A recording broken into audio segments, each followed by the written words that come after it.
memutuskan silaturahim ni dosa besar ataupun menyebabkan seseorang tu terkeluar daripada Islam.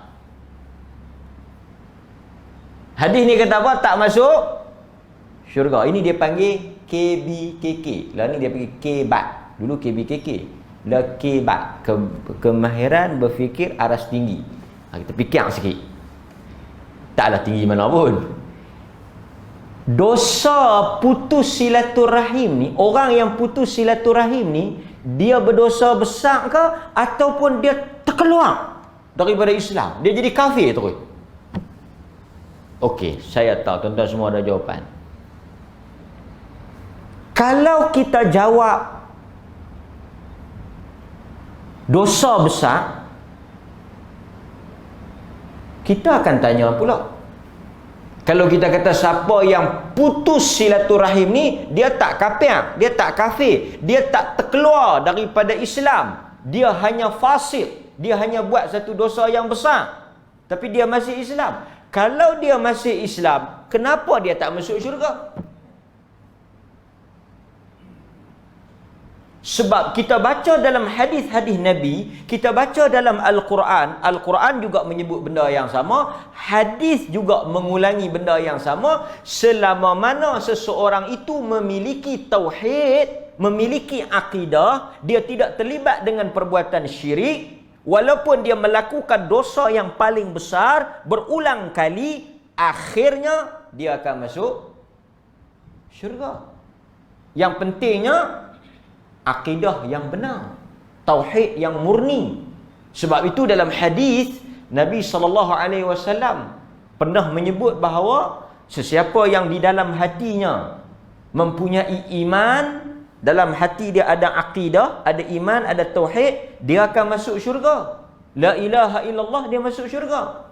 Sahabat tanya, wa in saraqa, walaupun dia seorang pencuri, ya, dia masuk syurga walaupun dia seorang pencuri. Wa in zana, walaupun dia seorang penzina, dia buat zina, dia mencuri, dia masuk juga syurga. Nabi kata, ya, dia akan masuk kerana dia mempunyai akidah.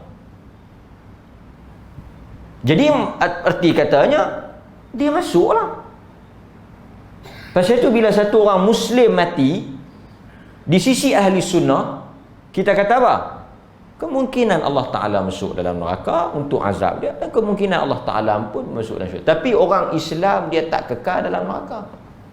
Okey. Tapi hadis ni kata la yadkhul, tak masuk. Yang tak masuk syurga langsung ni siapa dia? Yang tak masuk syurga langsung abadan abada, forever, selama-lamanya, yang tak akan masuk. Yang tak masuk langsung, yang tak akan masuk, yang diharamkan syurga untuk dia, merujuk kepada orang kafir. Jadi adakah memutuskan silaturahim menyebabkan seseorang itu menjadi kafir? Perbahasan ini kita kena bincang dulu. Sebab apa? Kerana kita nak faham makna tak masuk tu. Kita nak faham kepada syarahan, huraian, tafsiran, apa makna tak masuk tu. Kalau tak masuk dalam erti kata tak masuk langsung, kafir. Tapi kalau kita kata tak masuk tapi dia masih Muslim, apakah makna yang Nabi nak kata tak masuk tu? Maka sebab itu bila kita baca hadis, kita tak boleh hanya setakat baca dan terjemah, mesti melihat kepada syarahan, huraian yang dibuat oleh para ulama. Ulama akan ulas. So kita sambung. Jadi dia kata tak masuk syurga ini bila tuan-tuan baca, tuan-tuan baca tafsiran syarahan ni, banyaklah buku-buku yang mensyarahkan hadis ni dah diterjemahkan. Kan? Jadi kalau beli buku hadis, beli yang dia syarah sekali. Boleh baca huraian. Tak masuk di situ artinya apa? Banyak hadis tak masuk ni. Antaranya la yadkhulul jannah man kana fi qalbihi mithqala dzarrah. Tak masuk syurga orang yang ada sombong. Tak masuk juga. Tak masuk itu maksud apa? Sama tak dengan yang ni? La yadkhulul jannah namam, qattat. Tak masuk syurga batu api. Tak masuk juga. Tapi yang kita tahu, batu api, putus silaturahim, menyombong ni bukannya kafir, bukan jadi kafir, bukan murtad, tapi hanya dosa besar.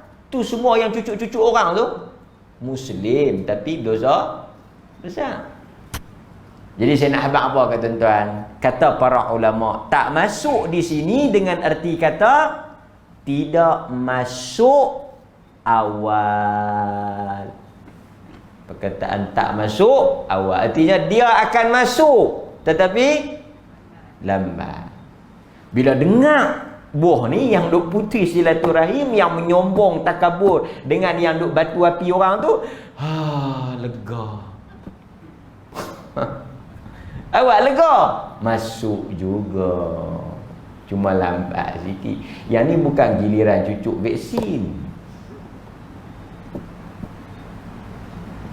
Dia kata kami ni kena cucuk juga tapi lambat sikit, tak apa cucuk juga. Ni bukan tunggu turn vaksin, bukan tunggu turn nak pergi Mekah.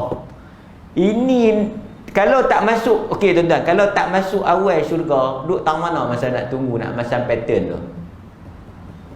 Mau boleh duduk di Cameron Highland ke, duduk di Perhentian ke, kan? Oh, tak apa. Kalau dia kata tak masuk awal, artinya mesti ada satu tempat dulu sebelum masuk. Di mana tempat tu? Kita kata tak masuk awal pasal hang ni duk cucuk orang. Nabi kata tak masuk ni, tak masuk awal orang macam hang ni. Tak mana dia nak duduk dulu? Di akhirat esok hanya ada dua tempat saja. Sama ada dia masuk dalam syurga atau dia masuk dalam neraka. Kalau dia tak masuk awal dalam syurga, artinya dia akan masuk awal dalam neraka. Tak tahu kalau satu orang kata tak apa, tunggu Ustaz lama mana, jam jelek keluar. Sebab itu kita bukan kata sejam, hatta sa'ah, hatta satu saat, detik, tak ada kiraan. Tuan-tuan baca hadis, satu manusia yang paling nikmat di atas muka bumi, orang yang paling nikmat, yang tak pernah susah walaupun sekali di atas dunia ni. Nabi SAW kata ada satu orang manusia yang paling nikmat, yang paling bahagia, yang paling tenang, yang paling kaya, yang paling mewah. Dia tak pernah kenal apa itu susah. Dia tak tahu apa erti payah. Di akhirat esok orang yang seperti ini dicelup, dimasukkan ke dalam neraka dengan satu celupan. Masuk, angkat. Bukan tok bagi biar sejam, 2 jam tak. Tok, angkat. Tok, angkat. Bila dia dicelup masuk, dia angkat keluar daripada neraka, Allah tanya dia, dunia dulu hang pernah senang tak? Di dunia dulu hang pernah rasa senang? Dia kata dekat Allah, dia jawab dekat Allah lepas dia kena celup dalam neraka tu, angkat keluar tu, dia kata apa? Apa itu senang? Dia pergi tanya Tuhan, senang tu apa? Lupa tu. Sekali celup, tuan-tuan bayangkan kalau duduk lama. Hadirin mukminin, itu apa yang kita boleh faham dengan maksud tak masuk di sini. Kan? Sebab itu, saya nak sebut pada tuan-tuan dalil yang kita kata yang tak masuk awal tu. Katalah orang ni dia putuskan silaturahim dengan mak ayah dia. Sampai mak ayah dia mati dia tak pergi tengok. Ada orang macam ni? Banyak. Ataupun kalau boleh kita buat contoh yang tak kena, yang apa, contoh yang tak kacau orang lah, tanggang. Kalau saya tanya tuan-tuan, apakah kedudukan tanggang di hari akhirat? Tanggang ni derhaka kan, jadi batu. Tak ada di akhirat jadi batu. Ataupun cerita Indo dulu malim kundang. Bisa tengok tak? Tuan-tuan ni bisa duduk baca Quran je, tak ada tengok TV. Jadi tanggang ni kalau ikut akidah ahli sunnah, akidah kita ahli sunnah ni, tanggang ni duduk di mana? Si tanggang ni kalau menurut akidah ahli sunnah, kalau dia ada lah orang yang teruk macam dia tu, yang jahat dengan mak dia tu, yang tendang mak dia tu, kan? Tuan-tuan tengok cerita tu kan? Dia tu di sisi ahli sunnah kemungkinan masuk syurga, kemungkinan diazab dulu dan kemudian dimasukkan ke dalam syurga akhirnya. Sebab kita tengok tanggang tu, tapi dalam drama tu kita tengok dia tak semayang juga kan, tak apalah drama. Tapi kita nak tengok dia tu tak syirik lah. Dia tak syirik lah kan. Cuma dia derhaka. Tuan-tuan tak tahu lagu tanggang tu dah syirik tak, saya sebut contoh ni pasal lagi bila kita sebut tak sebut ni dia kata dia merasa diri dia. Kan? Orang yang sampai ke mati banyak kita jumpa sampai ke mati tak tengok mak ayah dia.